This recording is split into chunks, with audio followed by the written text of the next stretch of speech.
Kalau kita ngomongin gelandang terbaik di era modern, nama Kevin De Bruyne hampir selalu masuk dalam perdebatan. Tapi menariknya, De Bruyne ini bukan tipe pemain yang langsung mencuri perhatian sejak awal. Dia bukan pemain dengan skill yang terlalu flashy, bukan juga yang sering viral karena dribble atau gaya bermain yang atraktif. Tapi justru disitulah letak keunikannya. Karena setiap kali dia pegang bola, selalu ada sesuatu yang berbahaya bisa terjadi. Satu umpan, bisa langsung jadi peluang. Satu keputusan, bisa mengubah jalannya pertandingan. Dan itulah kenapa banyak yang menganggap dia sebagai salah satu playmaker terbaik di dunia. Tapi di sisi lain, masih ada juga yang meragukan. Apakah dia benar-benar sehebat itu? Atau cuma terlihat hebat karena bermain di tim kuat?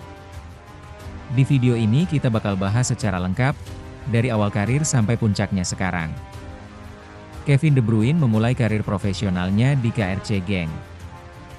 Di sana, dia berkembang sebagai gelandang muda dengan kemampuan passing yang sudah menonjol. Dia bukan pemain yang cepat atau kuat secara fisik, tapi dia punya pemahaman permainan yang bagus sejak muda. Setelah tampil cukup baik, dia akhirnya direkrut oleh Chelsea. Ini seharusnya jadi langkah besar dalam karirnya. Tapi kenyataannya tidak semudah itu. Di Chelsea, dia kesulitan mendapatkan waktu bermain. Persaingan yang ketat, ditambah mungkin belum cocok dengan sistem tim, membuatnya jarang diberi kesempatan. Akhirnya dia dipinjamkan, lalu dilepas. Banyak orang saat itu menganggap dia tidak cukup bagus untuk level tertinggi. Dan kalau dipikir-pikir, banyak pemain yang karirnya benar-benar berhenti di titik ini. Tapi De Bruyne memilih jalan yang berbeda. Dia pindah ke Werder Bremen, dan disinilah perlahan dia mulai bangkit. Di Bremen, dia mulai mendapatkan kepercayaan. Dia diberi kebebasan bermain, dan mulai menunjukkan kreativitasnya.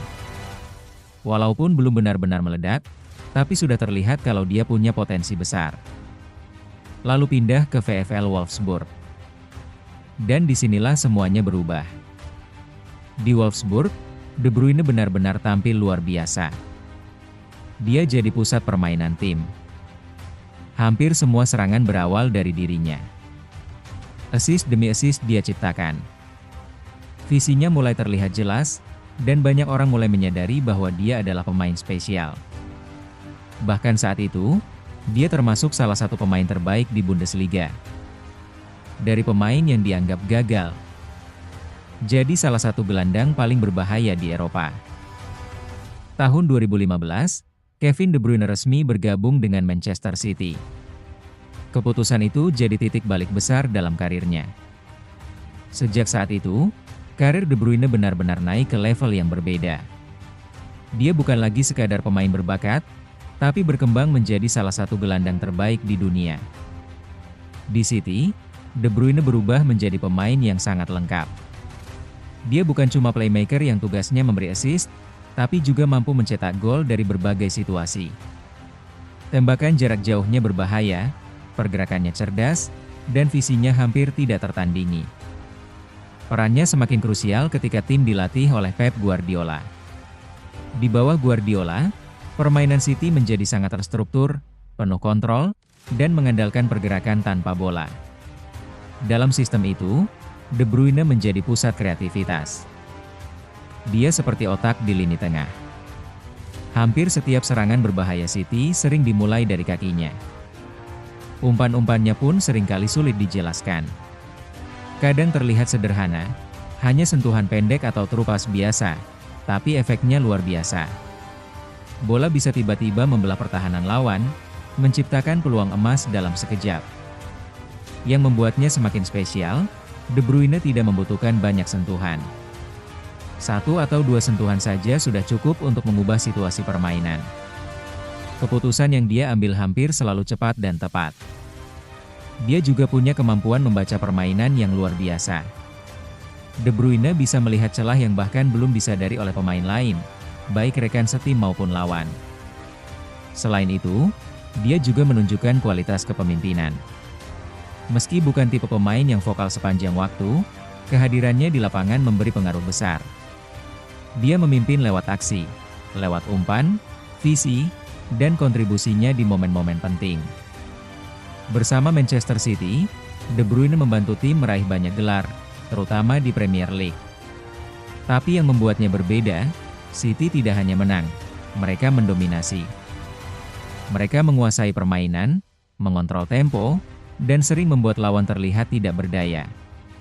Dan di balik dominasi itu, ada satu nama yang selalu jadi kunci, Kevin De Bruyne.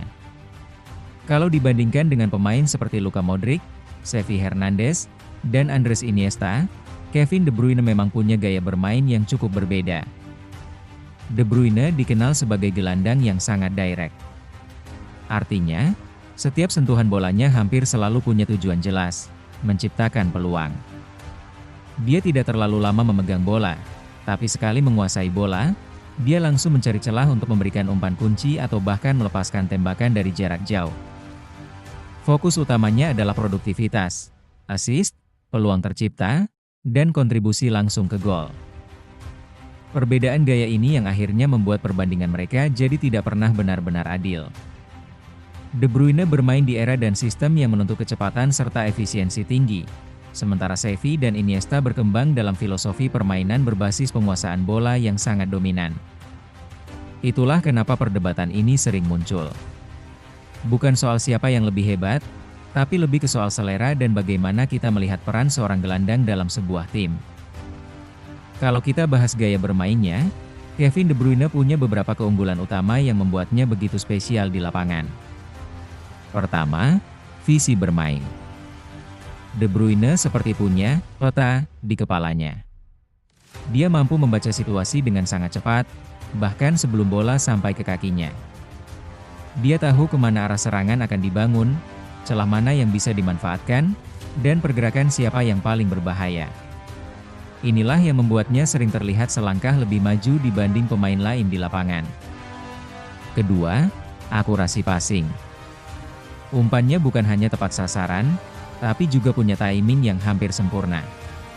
Baik itu umpan pendek untuk menjaga tempo, atau umpan panjang yang langsung membelah pertahanan lawan, semuanya dieksekusi dengan presisi tinggi. Banyak assist yang dia ciptakan bukan sekadar karena akurat, tapi karena diberikan di momen yang benar-benar tepat. Ketiga, kemampuan menembak.